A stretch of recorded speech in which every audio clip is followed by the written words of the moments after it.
নমস্কার বন্ধুরা, হরে কৃষ্ণ। মহাভারতে কি এমন ঘটনা ঘটেছিল যেটা গীতা অধ্যায় নামে পরিচিত? গীতার প্রথম অধ্যায় নিয়ে আমরা আলোচনা করছিলাম, যেটা কিনা সঞ্জয় অন্ধ ধৃতরাষ্ট্রকে কুরুক্ষেত্রে ধর্মক্ষেত্রে যে ঘটনা ঘটছে সেগুলো বর্ণনা করছিল। কি বর্ণনা করছিল?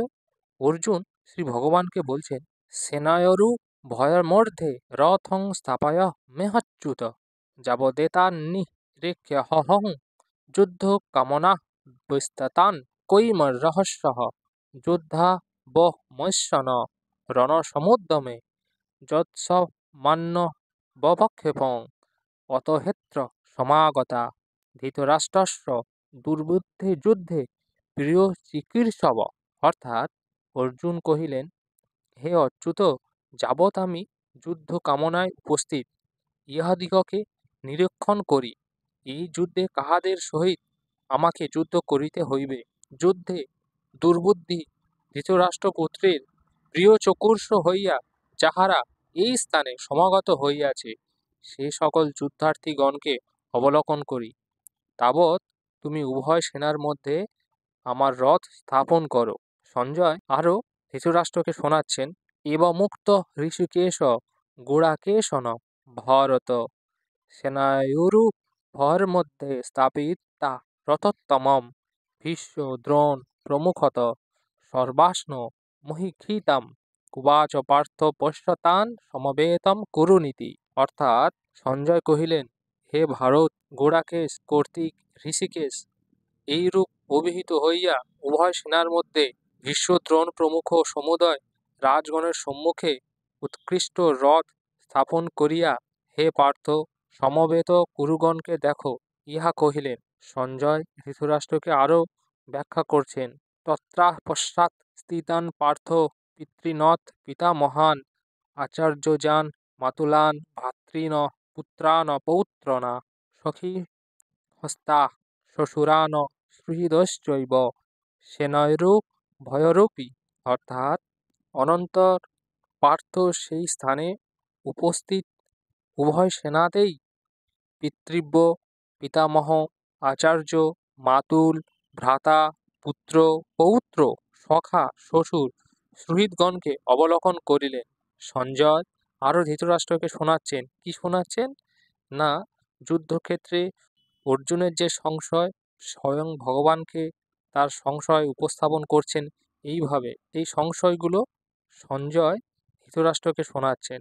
আরও সঞ্জয় কি বলছেন ধৃতরাষ্ট্রকে, তান সমীক্ষ স কন্তেয় সর্বান্ন বন্ধু নবস্থিতান কৃপয়া পরয়াবিষ্ট বিশদীর্ণ দমাব্রীবৎ। অর্থাৎ সেই কুন্তিপুত্র সেই সকল বন্ধুগণকে অবস্থিত দেখিয়া অতিশয় কৃপাবিষ্ট ও বিষাদযুক্ত হইয়া একথা কহিলেন। কে একথা কহিলেন? অর্জুন। অর্জুন সবাইকে দেখে যুদ্ধক্ষেত্রে কাদের সাথে যুদ্ধ করতে হবে সেই কুরুর সৈন্যদেরকে দেখে অর্জুনের মনে সংশয় তৈরি হলো। আর সেই সংশয়টা কি, সেটা স্বয়ং ভগবানকে তিনি বলছেন। অর্জুন বললেন, দৃষ্টিমান স্বজনান কৃষ্ণ যুদুৎসন সমবস্থিতান সিদন্তি মম গত্রাণি মুমুক্ষ পরিশ্বসতি। অর্জুন কহিলেন, হে কৃষ্ণ, যুদ্ধেচ্ছ এই স্বজনগণকে সম্মুখে অবস্থিত দেখিয়া আমার অঙ্গ অবসন্ন ও মুখ শুষ্ক হইতেছে। অর্জুনের সংশয় আরও ছিল।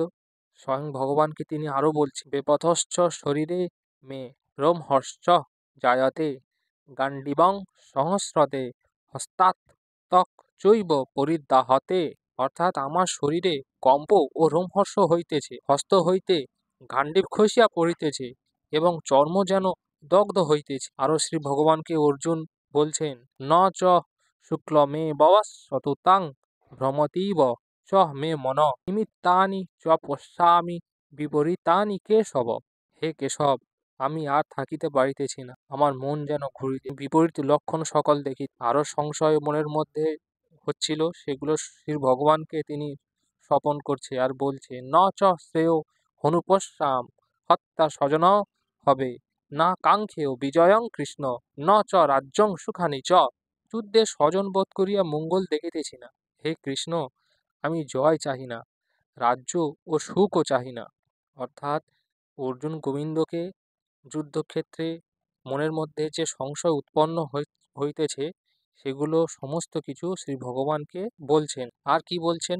অর্জুনের সংশয় ভগবানকে এইভাবে বলছেন যে কিং নো রাজ্যেন গোবিন্দ কিং ভৈগর্জি বেতন বা শেষামর্মে কাঙ্ক্ষিতং নো রাজ্য ভোগা সুখানি চ তহ হৈমে অবস্থিতা যুদ্ধে প্রাণতস্ততা ধনানি চ আচার্যা পিতর পুত্রস্তৈব চ পিতামহা মাতুলা শ্বশুরা পৌত্রা শ্যাল সম্বন্ধীন হস্তা এতন চ হন্তমিমাচ্ছামি ঘ্নণতি হপি মধুসূদন অপি ত্রৈলোক্য রাজস্ব হেতু কিন্ন মহীকৃতে নিহাত্য ধৃতরাষ্ট্রন ক প্রীতি সোনা জর্জর্দন। অর্থাৎ হে গোবিন্দ, যাহাদের জন্য রাজ্য ভোগ সুখ আমাদের কাঙ্ক্ষিত, সেই আচার্য তীব্র পুত্র পিতামহ মাতুল শ্বশুর পৌত্র শ্যাল কুটুম্বগণ ধন ও প্রাণ বিসর্জন দিয়া যুদ্ধে উপস্থিত। অতএব আমাদের রাজ্যেই বা কাজ কি, ভোগেই বা কি, জীবনেই বা কি কাজ? হে মধুসূদন, ইহারা আমাদিগকে মারিলেও আমি পৃথিবীর কথা দূরে থাকুক, ত্রিভুবনের রাজ্যের জন্য ইহাদিগকে মারিতে ইচ্ছা করি না। ধৃতরাষ্ট্রপুত্রগণকে নিহত করিয়া আমাদের কি সুখ হইবে? অর্জুনের মনে আরো সংশয় উৎপন্ন হইল, আর শ্রী ভগবানকে তিনি তার সংশয় জানাচ্ছেন এইভাবে পাপমে শ্রেয় স্মান হতৈতানানি তায়ন তসমান হর বয়ং হন্তাং ধৃতরাষ্ট্রন সবান্ধব স্বজনং কথং হত্যা সুখিন শ্যাম মাধব। অর্থাৎ এই আত্মীয় দিগকে বিনাশ করিলে আমাদিগকে পাপ আশ্রয় করিবে। অতএব আমরা সবান্ধব ধৃতরাষ্ট্রগণকে বিনাশ করিতে পারি না। যেহেতু হে মাধব, স্বজন বধ করিয়া আমরা কিরূপ সুখী হইব? তার মনের সংশয় শ্রী ভগবানকে আরো বলছেন যদ্যপয়তে ন পশ্রান্তি লবপহচ্চেতস কুলক্ষয় কৃতং দোষং মিত্রিদ্রোহে চ পাতকম কথং ন গায়স্মাভি পাপদাস্মিনি ভুবির্তম কুলক্ষয়কৃতং দোষং প্রপশ্যতি জনার্দন। অর্থাৎ যদিও লোভে হতজ্ঞান হইয়া ইহারা কুলক্ষয়কৃত দোষ ও মিত্রদোহ পাতক দেখিতেছে না, হে জনার্দন, কুলক্ষয়জনিত দোষ দেখিয়া আমাদের এই পাপ হইতে নিবৃত্তি হইবার জন্য জ্ঞান কেন না হইবে? অর্জুন তার সংশয় শ্রী ভগবানকে আরো বলছেন কুলক্ষয়ে প্রণশ্যন্তি কুলধর্মা সনাতনা ধর্মে নষ্টে কুলং কুৎকর্মে ধর্মে হবিভূতত্তত। অর্থাৎ কুলক্ষয়ে সনাতন ধর্ম, কুল ধর্ম নষ্ট হয়, ধর্ম নষ্ট হইলে অধর্ম সমুদয় কুলকে অভিভূত করে। যুদ্ধক্ষেত্রে উৎপন্ন অর্জুনের মনের সংশয় শ্রী ভগবানকে আরো বলছেন অর্ধাম ভিবভাত কৃষ্ণা প্রদুষ্যতান্তি কুলস্ত্রীস্ত স্ত্রীষু দৃষ্টাসু বৈষ্ণেয় জায়তে বর্ণ সংকর।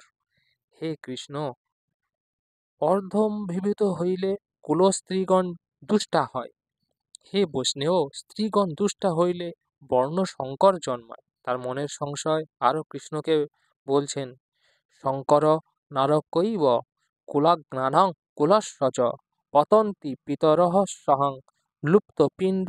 অর্থাৎ বর্ণসংকর কুলদিগের এবং কুলের নরকের নিমিত্তই জন্মাইয়া থাকে, ইহাদের লুপ্ত পিণ্ডদিগক পিতৃগণ নিশ্চয় পতিত হইয়া থাকে। অর্জুনের আরো সংশয় শ্রী ভগবানকে বলছেন দৈশ্য রথে কোন গ্লানাং বর্ণ সংকর কার কই উদাসন্তে জাতির ধর্মা কুলা ধর্মশ্চ শাশ্বতা। অর্থাৎ কুলদিগের এই সকল বর্ণসংকর কারক দোষে সনাতন বর্ণধর্ম কুল ধর্ম সকল উৎপন্ন হইয়া যায়।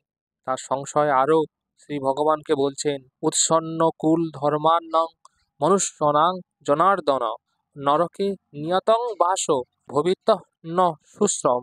অর্থাৎ হে জনার্দন, যাহাদের কুল ধর্ম উৎসন্ন হয় সেই সকল লোকের নিয়ত নরকে বাস হয়, ইহা আমরা শুনিয়াছি। অর্জুনের সংশয় শ্রী ভগবানকে আরো বলছেন অবহত মহৎ পাপং কূর্তাং ব্যবিস্ময়ং বয়ং যদ্রাজ্য সুখলোভেন হন্তং স্বজনম মন্দতা।